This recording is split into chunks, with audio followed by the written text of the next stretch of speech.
South African President Cyril Ramaphosa received applause from the African National Congress benches in the House just the other day after he made a speech in which he said, "We will overcome and our challenges will be behind us."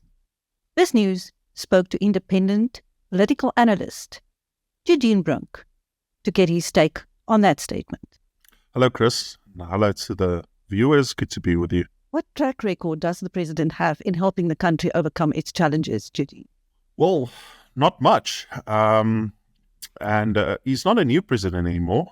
He took office in February 2018, and much was expected of him. It was highly anticipated that after a bruising elective conference in 2017 that he'd be the president. I think much of the country gave a sigh of relief because he was now president and he had an image of being pro-business, more conciliatory. He was part of CODESA and drawing up the constitution.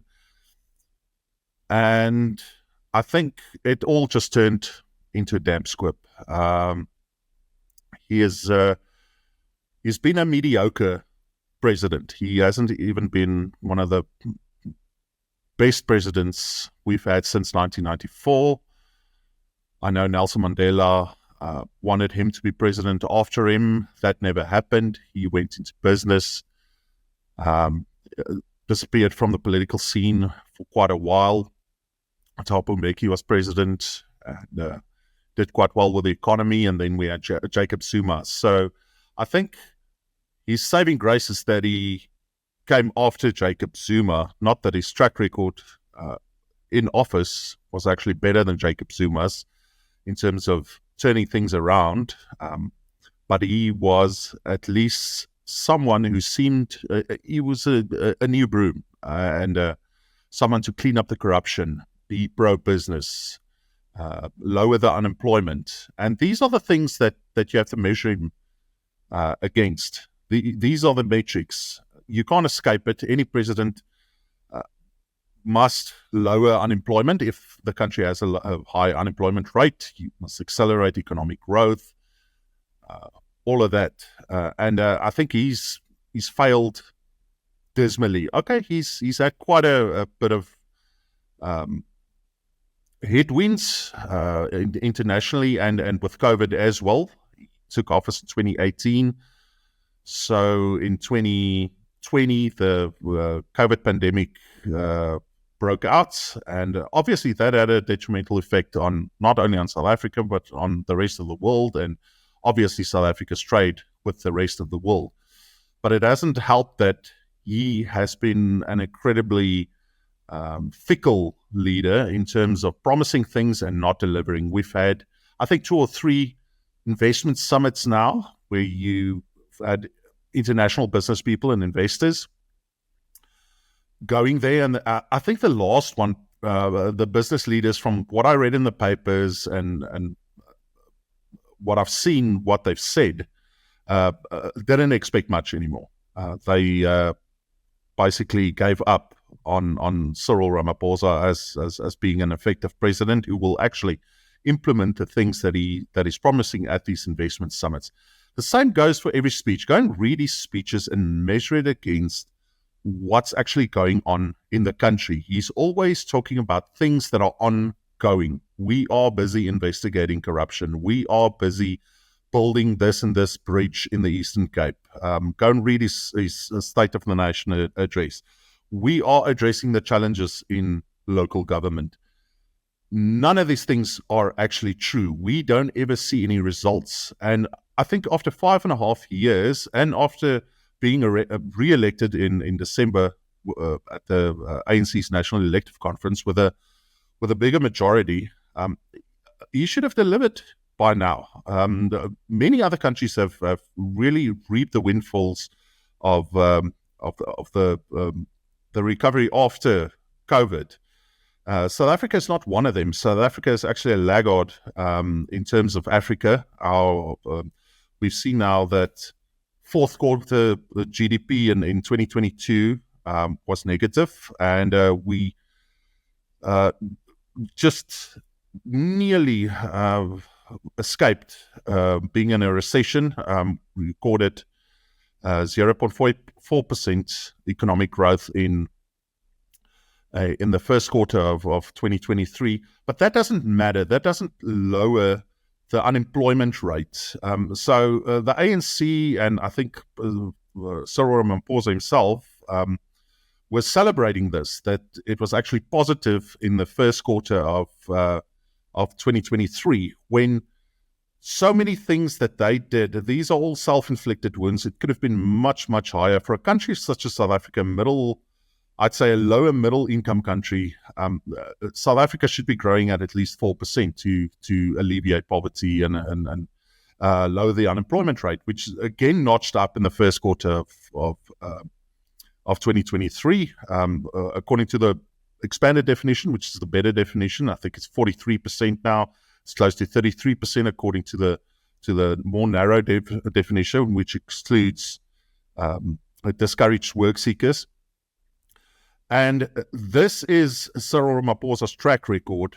It's low economic growth for most of his terms.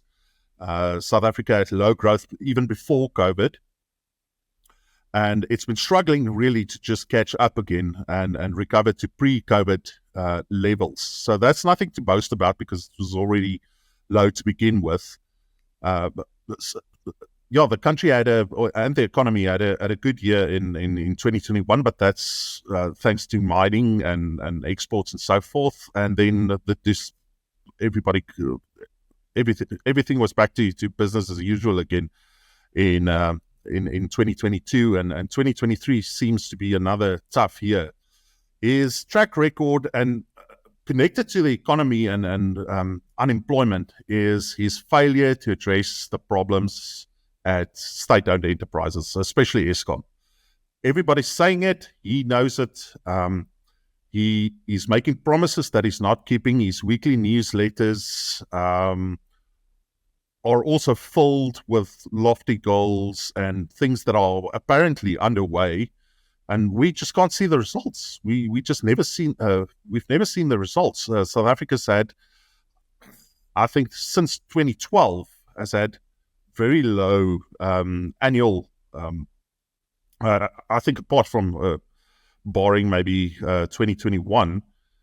Has had very, very low growth, and that's not good for unemployment. That doesn't alleviate poverty, and I think he doesn't have the machinery within the state to actually execute good policy. And if you look at the policy landscape now, it's actually not very favorable. If you look at the new employment equity laws, which is certain to drive people, skilled people out of the country, they feel they can't be appointed and they can't be promoted, that will be extremely detrimental to the tax base. National health insurance that's been through Parliament now and is on its way to being implemented. There's simply no money for it, and he doesn't say anything about it. He just goes along with the crowd. He has incredibly incompetent and some very ideological people in his cabinet, such as Thulas Nezi, Minister of Labour, Thandi Modise, Blyden Zamande, Gwede Mantashe, who he's very much enthralled to. He owes much of his political fortunes right now to Gwede Mantashe. So it doesn't even matter if he appoints Jose Ramaphosa as the Minister of Electricity. It's merely a symbolic or a theoretical role as far as I'm concerned, because Gwede Mantashe has to give effect to the plans that Jose Ramaphosa devises. And so he doesn't really have the people under him. And don't forget about our Minister of Police, Bheki Cele, who's been Minister of Police before. There were corruption allegations against him. And we've seen now with the 2021 riots that the police is simply not up to the task. to actually combat crime, not only in KwaZulu-Natal, but also in the rest of the country. Crime is out of control, and it really starts from the top down. And he has filled his cabinet with people he favours, and some people he has to have there for the sake for political expediency, if you can call it that. And government itself, the whole bureaucracy, is rotten. It's it's too big. There are too many administrative roles, too few technical people with actual skills to solve the problems, especially in municipalities. So he doesn't have a lot to work with, but he hasn't done a lot to actually clean up this mess, clean up the corruption.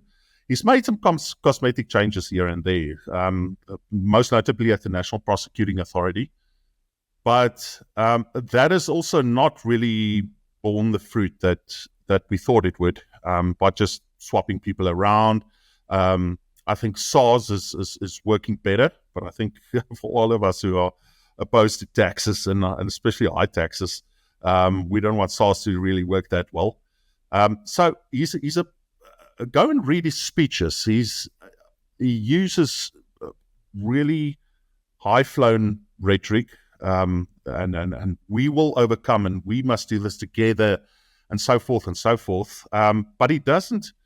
There are no policies and no measures to actually include skilled people within government. Minorities, to a large extent, are being shut out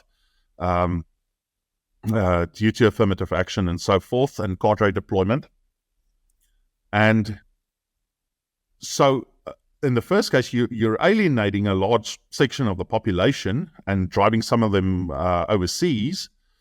And so, is there really a we that we can talk about? Are we really on? Is everybody really on board? Are we really being involved in really fixing the country when they are busy with populist policies such as the NHI, which is totally unaffordable, the new employment equity laws, and so many other policies that they're busy right now implement, or trying to implement anyway, in the run-up to next year's election. So they're just working for the next election. And Cyril Ramaphosa loves to talk about, how we are busy fixing these problems. And I'm sorry, all I'm seeing is a broken economy, a broken labor market, sky-high youth unemployment, skyrocketing crime. So I'm sorry, I just haven't seen anything to really suggest that he is anything more than a mediocre president. I would actually say he's been an awful president, actually. He hasn't really done much to combat the real issues in the country. And I mean, those are the real issues. It's joblessness. It is crime. It's service delivery. And some of those things seem to be just going worse, and they're certainly not improving. Definitely not at municipalities, which are the coalface of service delivery in South Africa.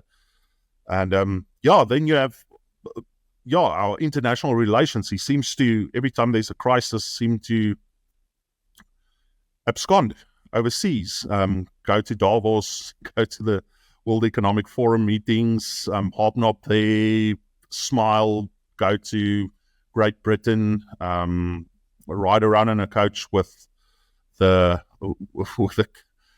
King of England, and and also South Africa's inclusion now within BRICS, and also the role that it's currently playing, and the whole mess in terms of the Ukraine war is hurting the economy extremely extremely badly. We wouldn't have had another 50 points interest rate hike if it wasn't for the whole Russia saga with allegedly, well, I'll say allegedly, supplying weapons to Russia. The perception is there. The perception is there that South Africa is pro-Russia and is busy alienating the West, especially, and it's hurting our trade with them.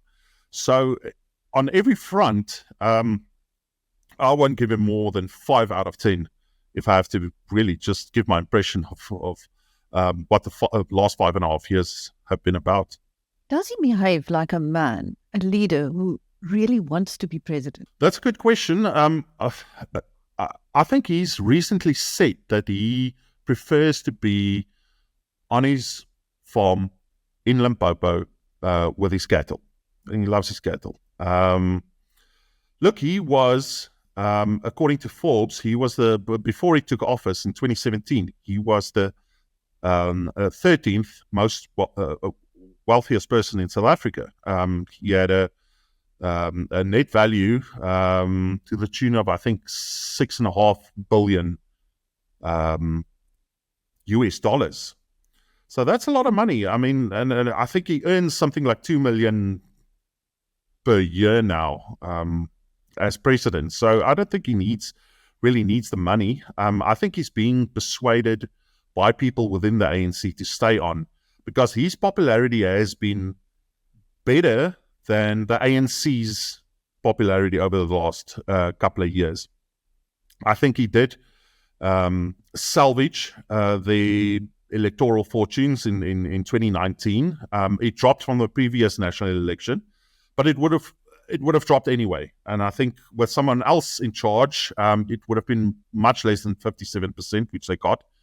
Well, maybe at least a few percentage points less than what it was in 2014, because a lot has changed during that time. We had more load shedding. Load shedding got more intense. The problems at municipalities, they became more dysfunctional.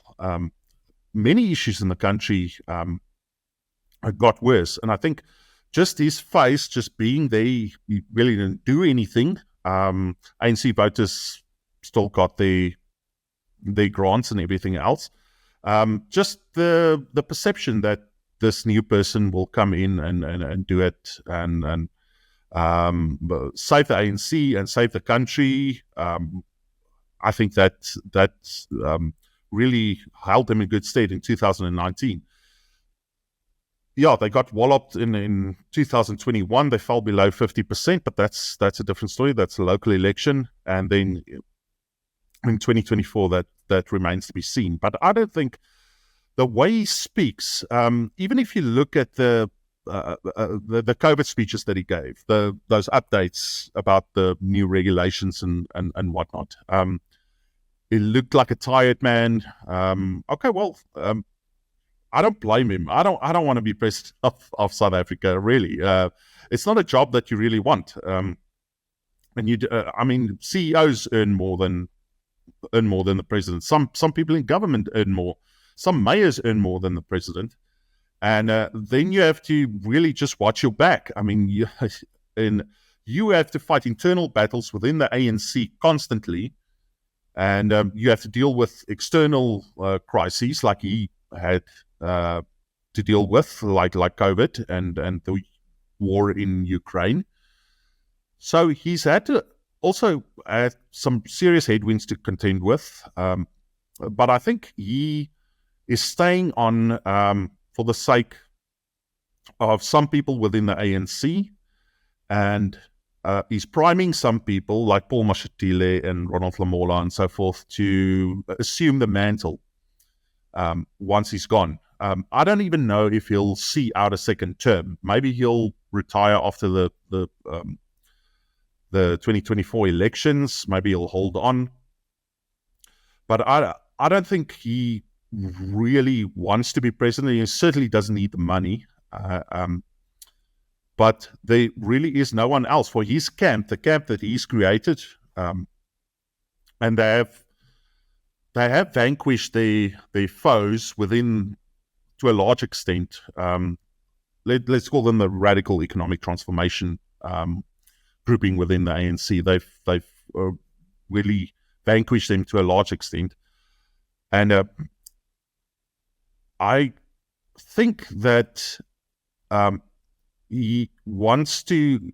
He still enjoys being in power, but I think he's growing increasingly wary of things not going his way, the internal struggles within the ANC. I think his rivalry, if you want to call that, with Gwede Mantashe as well, over Eskom and the way forward, where Cyril Ramaphosa wants to move it into more into renewables, which he and some of his family, like Patrice Motsepe or his extended family, could very much benefit from as business people later on. Where Gwede Mantashe he's still very much a union man, and he caters to union interests and COSATU within the ANC and the broader tripartite alliance. But I think he's done well to really put the radical economic transformation, the RET grouping, on the back foot. And I think maybe after the 2024 elections, he'll feel, okay, well, now I can stand back, Paul Moshatile can take over, and so forth. But the next year will be, it'll be rough. It'll be helter-skelter within the ANC and within politics, because they will be resurgent, because that's all they've got. Certain people within the ANC, they don't have business interests in everything. The ANC is their business. Corruption is their business.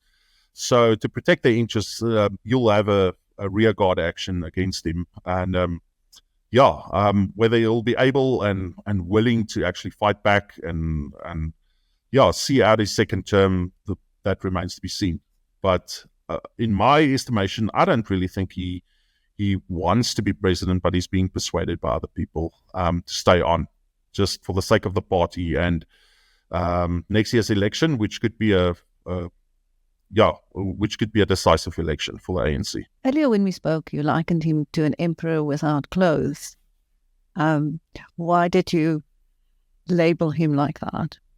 Well, I think it's someone who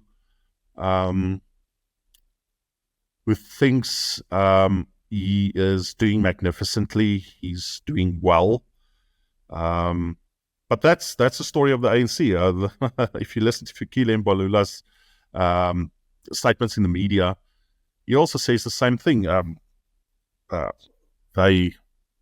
They're doing well. They just need to clean up this and that, and so forth. When we know corruption is much more systemic and endemic, and it'll take a long time for any. I mean, even if you have really clean governance, it'll take a very long time to actually clean it up. And I think the expectation and the perception of him before he took office of being this turnaround person, and eventually just not delivering, just everything just falling flat, and then him really not delivering on his mandate and initiating those pro-business policies that we've seen, and just being a party man at the end of the day. He once called himself a capitalist with socialist instinct or something like that, and that is the classic Cyril Ramaphosa shtick, if you can call it that. Always speaking with a forked tongue, trying to speak to different audiences, and things that he's made racist comments about white people while he's with black people, that the media picked up on, that he maybe that he thought nobody heard or something like that, speaking to normal people in a township or something like that, and journalists picked up on it. So he's always trying to cater to different audiences, and I think both audiences are growing wary of him. I think traditional ANC voters are not seeing any difference. Minorities generally don't vote for the ANC anyway, and are very skeptic. I mean, we can read. We have to believe our eyes. I mean, he wants to tell us to not believe our lying eyes, but we can read the GDP figures. We can read the unemployment figures. We can see what state the country is in. So, he was put on a pedestal, and although he's labeled as a businessman, you need to remember that he grew wealthy very quickly, and that seldomly happens with a self-made man. So he got shares, he became director, he got into business through his political connections because he was part of CODESA, and I think those people who were part of CODESA were considered to be rational by the business community anyway, rational and competent, and also, I mean, he has a law degree, so he's an educated man. But he got much of his wealth just on a silver platter. It was democracy's dividends for the winners, and he was one of the winners, just like the oligarchs in Russia. I mean, it's the same as, you can compare it to that they got all the state enterprises after communism fell.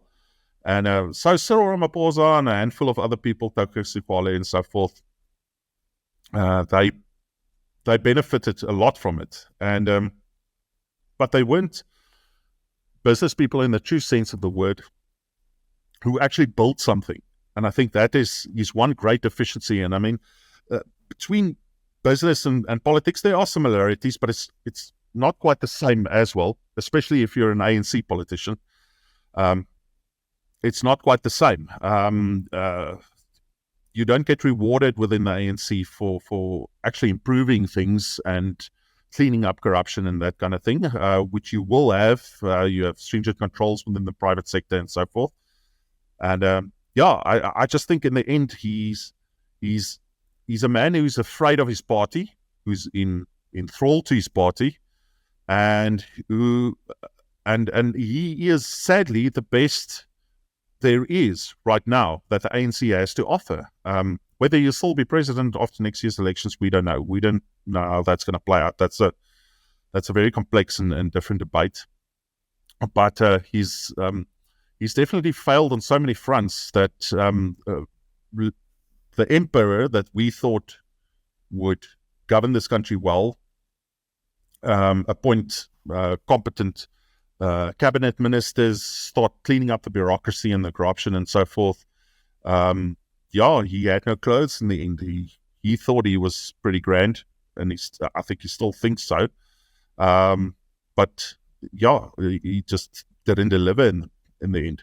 That's the whole thing. It's just one big disappointment, his presidency. I can't remember. I can't really use another term because there are mitigating factors, sure, like COVID and so forth. But he hasn't. I mean, many countries, like I said, reaped the windfall of the COVID recovery. They adapted, and I think just that's not what he's done. What South Africa's done under his presidency, because it's business as usual. So maybe he is not the technocrat and the just the stellar leader that South Africa needed. And like I said, sadly, that's the best that the ANC has to offer. I don't think anybody else will do a better job because they are always confined by the party and their ideology. Nobody who's in that position will deviate much from the party stance on certain issues. So we just keep going forward, despite the niceties at these investment conferences and all the promises he makes to business people, local and international. And they are also growing disillusioned with him. He recently also said that government doesn't create jobs, the private sector does. But then they do everything in their power to also undermine the private sector through policy making. And he doesn't really take charge of any of that. I think his one big failure is not fixing Eskom. Visiting Eskom's head offices won't do anything. I don't know what was being said there. But Eskom is a complex organization with so many stakeholders and role players. But he, as the president, at the end, is ultimately responsible, and he hasn't fixed that, and that's busy dragging down this country to a large extent, and has so many other attendant problems like low economic growth and joblessness and so forth. Thank you. That was independent political analyst Eugene Brink giving us his review of the Ramaphosa presidency. Thank you, Chris, and thank you to the viewers.